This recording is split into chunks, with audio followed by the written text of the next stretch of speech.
there, and welcome to today's video. My name is Lancelot F92, and I'm going to be taking you on a journey. What type of journey, you may ask? This is an epic journey of fantasy and knights and medieval serfs that will lead you down the path of glory. It all started in the 13th century. Serfs were reaping the harvests of the land. Lords were taxing and making knights and whatever the heck lords do. Lo and behold, it was the beginning of the end. Everything we see nowadays couldn't be traced back to the 13th century. When did animal husbandry start? When did plows start? When were fields and rye and barley? When, ale, taverns, everything. It all began in the 13th century. And I'm going to show you not only a story of history, but also how you yourself can play Manor Lords without ruining the entire planet. The sustainable veganability rating of Manor Lords is what we're going to be investigating today. And we can find out if it truly was the serfs, not only their fault, but their responsibility to have stopped the entire epidemic that is today's destruction of the entire planet. You always see it: global warming, deforestation, rainforests, turtles, plastic, trash island. It's getting out of hand. And I think the serfs were to blame. You don't have to take my word for it. Watch as the story unfolds before your very eyes. Obviously, the only two real options between all these people is Humpty Dumpty here, or maybe Lord Farquaad. Yeah, I think we're going to go with Lord Farquaad. Obviously, there's only one name that is appropriate for this suave gentleman from the 1300s, and that is Lord Vegan Quad. He shall show these knaves. Now all we have to do is design his crest. Feral squirrel seems appropriate. Green for nature. Next, we have to choose the game options. We'll go with default domination. So we're starting up here, and the first thing we need to do is check our resources. Bam. Rich berries. Rich stone. Hope you're ready to eat a lot of berries. Yes, look at those delicious berries. They will feed us for years. Now, this might surprise you, but roads are actually vegan. Boom. We will then need a woodcutter's camp to make homes for these dirty peasants. How will we feed these dirty peasants, you ask? I'm glad you asked. With berry huts. So we will make multiple berry huts. Now get to work. We will also need a place to store these berries and a place to store all the wood. Yeah. And rocks. Well, would you look at that? The game understands that the only way to get everyone to be sustainable is through vegan domination. Here we get our first up-close look at our citizens. Yes, just as dirty as you would imagine. And interestingly enough, they still haven't built their berry huts, even though it's been a whole month. After almost a whole nother month of waiting, they have finally finished. We will assign 2 families to collect berries and construct a 3rd one. It's hard to imagine this is the birthplace of evil, but those are the eyes of a devil. Now I'm hearing you cry, Lots, what about deforestation?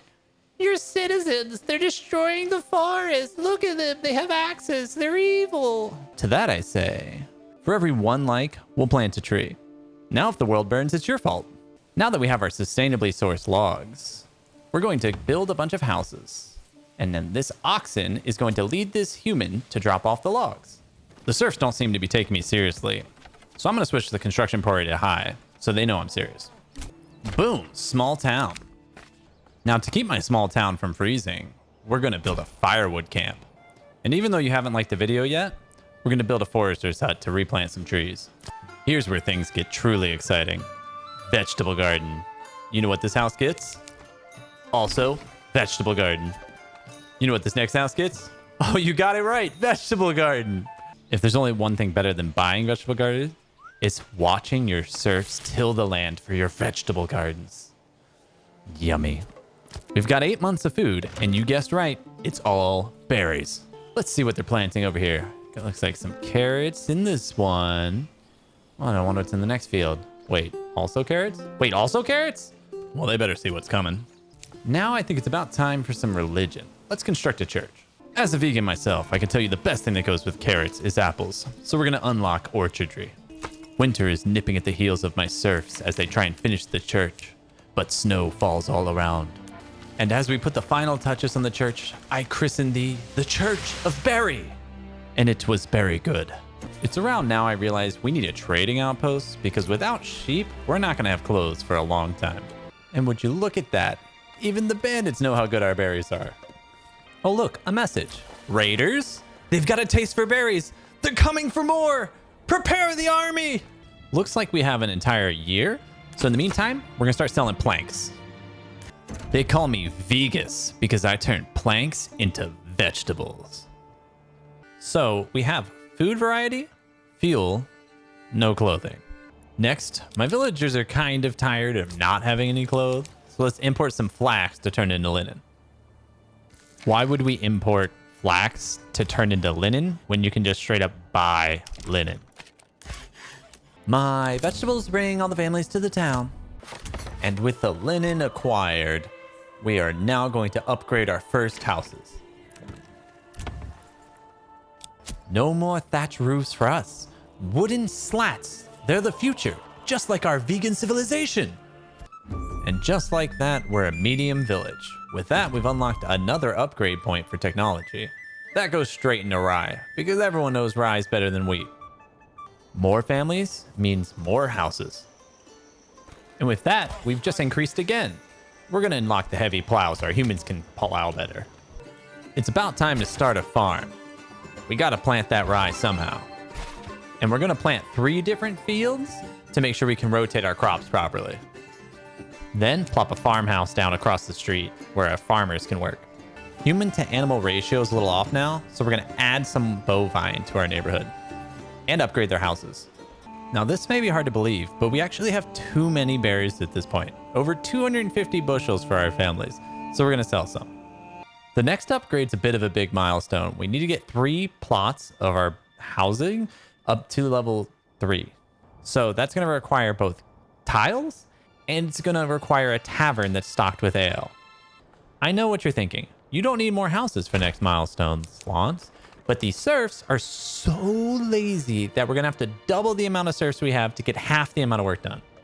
So right around here, I'm getting worried about being assaulted by strangers who want to take all our berries. So we're scoping out how expensive each of these mercenaries are. In order to not hire the mercenaries as soon as possible, because we don't actually have the money yet, we're going to send about 6 words to these outlaws and hope that they don't murder us. So right about here, we're starting to panic. I'm making a quarry because we need rocks, because we need to make a manor, because we need to tax our citizens, and we can't do that without a manor. And once we tax our citizens, we can then use that money to try and fight the bandits, but the bandits will be here in like 37 days. Hence the panic. And right about here, I'm thinking that we're not going to make it. So we're going to make a save point. So maybe we can change our plan. They're on the way to steal our berries. Panic. Everyone will please panic. Please, mine rocks, fast. I don't even know why I'm making the mine rocks. The rocks won't make a difference. Oh no, they're entering our land. Wait. Did they just get distracted by something? Wait, there's a whole nother army up here. Are they gonna fight over my berries? So their numbers are pretty even. I'm hoping that they fight each other to the death and then just leave. Yeah, that would be great. All right, new plan. We're not gonna sit around and let them attack us whenever they want. We're going to flank them while they're distracted by sending any soldiers we have with pointy sticks. Charge, my beautiful vegan spearmen! Go! So I've got good news and bad news. Bad news is I wasted all the spearmen's time. Good news is none of them have to die because all the brigands ran away. So I guess we can just disband our group. Yeah, and they'll all go back to normal work except these guys? Where are you guys going? They're still going to where the fight was happening, but they're not soldiers anymore. What are you doing? Go home. Stop. No, they're literally chasing them. They have no weapons. Why would you do this? All right, it's fine. They're going to figure it out. Don't worry about it. So another ruler's army is spotted and they're right in my yard. What are you guys doing? Where could they be going? There's 3. We're dead if they decide to attack us, but they're not brigands. They're mercenaries. So I don't think they're trying to kill us. Okay, so it looks like there's some more brigands down here that they're all going to fight, but they should leave us alone. So we're just going to keep farming. So I forgot to take those people off the Stonecutter Lodge. So I have 630 stone. Let's start selling that, I guess. Upgrade a third stable for some beautiful oxen. Kind of tired of buying all my own linens, so let's plant some flax fields. You remember how we unlocked orchardry earlier? Well, let's go ahead and plant some apple trees. And I'm going to build another farmhouse to go with the flax field. And if we're going to do that, we're going to have to start limiting the work area so that each farmhouse works on the right fields. Now, to fill up our stables, we have to decide if we want a horse to increase trade or another oxen to help with the farms. We're going to go with oxen. And we're about to get our first harvest, so let's put a windmill right here. And we're going to need like a fourth stable here. And for the love of all that is holy, we have finally finished the manor. And now we can enjoy the favorite part of everyone's life, taxes and tithes. We're also going to upgrade the storeroom to hold more rocks. I'm realizing in hindsight this is something that's not required and not very vegan to me. I ordered a horse. Also, is it just me or is there something weirdly satisfying about watching people harvest crops? With the windmill turning our first harvest of rye into flour, we need to make a communal oven to get a vegan staple, bread. And with bread, our popularity will soar, so we need more houses for more families. We need to make a fully stocked tavern to get the next upgrade, so we're going to go ahead and put the barley fields right next to the berries to improve the flavor, and hope that we can then turn that into malt and then ale. I am going to replace Big Pharma with an herb garden. It's right about here I discovered that you can change the church bell.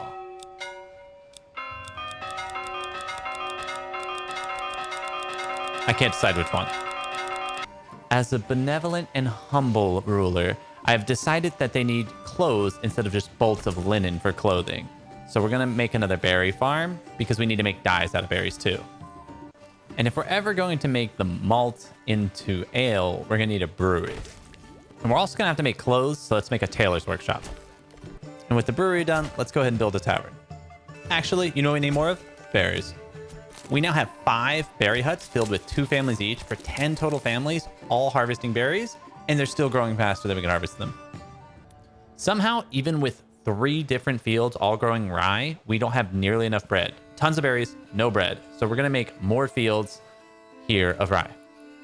Unfortunately, the road's in the way for this one, so I'm going to take Twitch chat's advice and risk it. So it was a little touch and go for a minute there, but it looks like we are able to rebuild the road and connect it to all our houses. Boom, another farmhouse. Oh, great lord of berries, please give us some dyes. Ah, yes, some more rye harvesting. In the next few months, were just a lot of this. We went around all the fields and we harvested everything. So much plowing. Right about now, I realized that none of my houses were actually a malt house, so I had to build one. Well, they may tell you that video games don't teach you anything, but vegan video games will actually teach you that malt is just barley that's been toasted. And with that, another cold, hard winter thaws into a light, warm spring. So, if you made it this far in the video, first thing I gotta say is kudos. Congratulations. Mazel tov. Very proud of you. I'm sure most of you would have clicked off about, I don't know, the second you heard me talk.